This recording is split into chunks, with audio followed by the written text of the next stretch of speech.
Hello everyone, I welcome you all on my YouTube channel that is Science with SK Khalsa। तो आज आप continue कर रहे हैं सेकंड पार्ट आफ्टर दैट कि आप कोवलेंट बॉन्डिंग डिस्कस की सी इन हाइड्रोजन मॉलिक्यूल। तो आप हाइड्रोजन तो बिना होर काफ़ी मॉलिक्यूल्स की एग्जाम्पल है कि उस क्लीयर करांगे इस कंसैप्ट नूं। तो हुण आप स्टार्ट करते हैं oxygen molecule which molecule we are starting now oxygen molecule. आप पहला रिमाइंड करवा देने कि कल आप डिस्कस किया पहली वीडियो दे विच कि आप हाइड्रोजन मॉलिक्यूल्स नूं किद्दां बनाया सी ते इस सिंगल बॉन्ड मॉलिक्यूल बनया सी। ते हुण आप डिस्कस करन जा रहे हैं ऑक्सीजन। इनू पहला समझो simple oxygen O2 molecule. Oxygen का अटोमिक नंबर आपको सब तो पहला जो एलीमेंट्स बनाने तो पहला है ना आपको एलीमेंट्स का अटोमिक नंबर पता होना चाहिए। हुण जो ऑक्सीजन है उसका अटोमिक नंबर हुंदा है 8। हुण 8 नूं जेकर आप फिल करन लगिए KLMN की फॉर्म दे विच KLM तो पहले 2 फिल हो गए कंप्लीट। उस तो बाद देखो ये फिलिंग आप 9th ग्रेड के कर लें बट फिर भी आई एम एक्सप्लेनिंग अगेन कि के मैक्सीमम 2 इलैक्ट्रॉन होंगे तो पहले 2 फिल कर दिते। हुण 8 चो 2 माइनस कर दिए कितने बच गए अपने को 6। तो एल दे विच कितने आ गए 6। एल दे मैक्सीमम कितने इलैक्ट्रॉन आ सकते हैं एल दे मैक्सीमम 8 इलैक्ट्रॉन आ सकते हैं। तो हुण इसनूं कितने इलैक्ट्रॉन चाहिए ने कंप्लीट करने वास्ते 2 इलैक्ट्रॉन। हुण इत्थे कंसैप्ट यही आंदा है कि हुण किन्ने शेयर करेगा एक ऑक्सीजन किन्ने इलैक्ट्रॉन नूं शेयर करेगा 2 इलैक्ट्रॉन्स नूं। क्योंकि मेन आपां गल यही देखो इनू डोनेट किवें करना हुण अपने कोल आपां जद इलैक्ट्रॉन नूं शो करदे आं आपां डॉट भी यूज कर सकते हैं जां आपां क्रॉस यूज कर सकते हैं। इत्थे अपने कोल O2 आ दोने ऑक्सीजन दे ही मॉलिक्यूल ने तो आपां की करांगे या तो डॉट यूज कर लो जां क्रॉस कर लो एनीथिंग वी कैन यूज। तो आपां ऑक्सीजन देखो फर्स्ट सैकेंड ऑक्सीजन। हुण आपने शो करने ने एक ऑक्सीजन के सराउंडिंग आप आउटर मोस्ट वाले शो कर दें जो अपने को बाहरले शैल दे विच हुंदे ने 1 2 3 4 5 6 1 2 3 4 5 एंड 6। हुण देखो इत्थे की कंसैप्ट आया अपने कोल। हुण ऑक्सीजन ने 6 इलैक्ट्रॉन पूरे ने उन्होंने किन्ने चाहिए ने 2 इलैक्ट्रॉन तो किन्ने ना वो किन्ने इलैक्ट्रॉन लगेगा अपने को सर्कल च लैके आने वास्ते इस ऑक्सीजन के 2 इलैक्ट्रॉन। इस ऑक्सीजन के कोल भी 1 2 3 4 5 6 तो 2 चाहिए ने तो 2 ए वाले शेयर करेगा। हुण देखो अपने कोल जेड़ा इस दे विच ए वाला पोर्शन आ गया ना जो कॉमन वाला ए वाला ये दोहां दे विच कॉमन बन गया ना अपने कोल पोर्शन। ये किन्ने इलैक्ट्रॉन आए अपने कोल 2 इस ऑक्सीजन दे 2 सैकेंड ऑक्सीजन दे टोटल किन्ने हो गए 4 इलैक्ट्रॉन। तो ये क्लीयर होना चाहिए कि 2 इलैक्ट्रॉन्स का एक बॉन्ड बनता जी आप एक लाइन खिंचते होंगे ना 2 इलैक्ट्रॉन्स तो एक बॉन्ड बनता।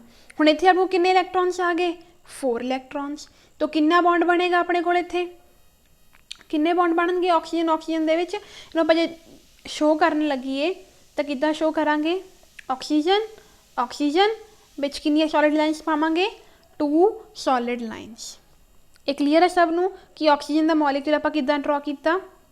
लुक एट हेयर पिक्चर भी लेके आई हैं सच अपने जो NCERT ते गिवन है कि डबल बॉन्ड ऑक्सीजन किवें बनाया अपने को उदां ही आप आउटर मोस्ट वाले इलैक्ट्रॉन शो कर दिते ते सेंटर दे विच देखो अपने को सेंटर दे अपने को सिर्फ 4 इलैक्ट्रॉन्स ने 2 इसदे 2 सैकेंड ऑक्सीजन दे तो डबल बॉन्ड बनता है क्योंकि एटॉमिक नंबर 8 है आउटर वास्ते 6 इलैक्ट्रॉन ने सो 2 इलैक्ट्रॉन इसनूं चाहिए ने ऑक्टेट पूरा करने वास्ते तो किहड़ी बॉन्ड की फॉर्मेशन होंदी है अपने कोल डबल बॉन्ड की फॉर्मेशन।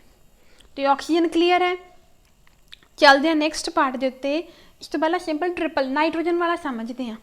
नाइट्रोजन वाला नाइट्रोजन के इलैक्ट्रॉनिक कन्फिगरेशन पहला आपको की पता होना चाहिए इसका atomic number of nitrogen is 7 नूं किवें फिल करांगे KLMN दे विच 2 किन्ने बच गए 5 तो एल दे किन्ने इलैक्ट्रॉन्स हो गए अपने कोल 5 इलैक्ट्रॉन्स।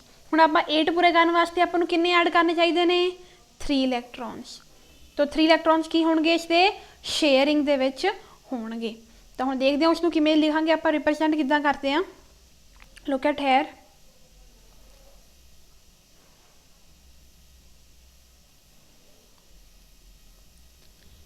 समझो आपां किद्दां करांगे इहनूं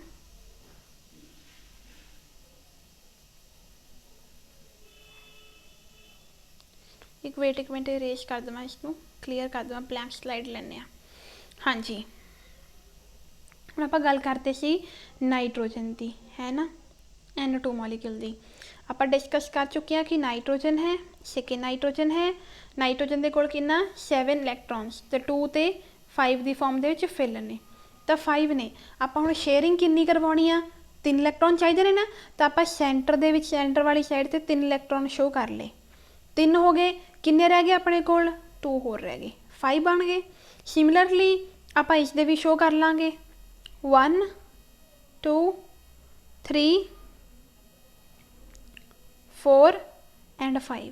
हुण देखो आपां किद्दां कॉमन वाला कंसैप्ट किद्दां लवांगे, 3 to 5 किन्ने चाहिए ने 6 7 8, 3 इलैक्ट्रॉन हो चाहिए ने, तो देखो जी कॉमन वाली शेयरिंग इदां होगी, एक सर्कल बन गया। ये को भी 5 ने, इन्हूं 3 इलैक्ट्रॉन वो चाहिए ने, तो ये बना देगा।